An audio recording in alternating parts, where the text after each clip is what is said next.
Hello guys, আসসালামু আলাইকুম। কেমন আছেন সবাই? আশা করি সবাই অনেক ভালো আছেন। তো আজকের এই ভিডিওতে আপনারা দেখতে পাচ্ছেন কিভাবে বিএল হারভেস্টিং করা হয়।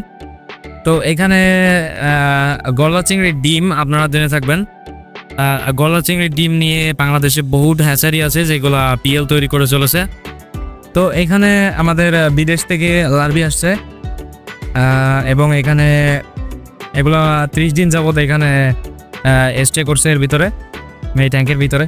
তো এখন সর্বোপরি সব কিছু ওকে। এখন এটা মানে আর কি ফিল্ডে যাওয়ার জন্য তৈরি।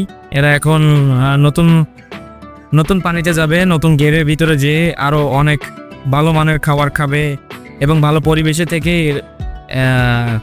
সবগুলাই মানে চিংড়িতে পরিণত হবে, বড় চিংড়িতে। এগুলো এখন ছোট আছে। তো এখানে মামা আছে, নুর আলম মামা।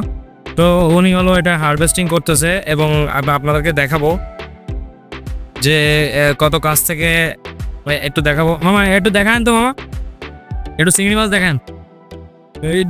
তো তো দেখাও। এই যে রাফি ভাই দীর্ঘ 5 বছর যাবত আমাদের সাথে আছে। তো এই যে এটা হলো পিএল, মূলত যেটা সামনের দিকে চলে এবং সোজা হয়ে চলে এগুলোকে পিএল বলে।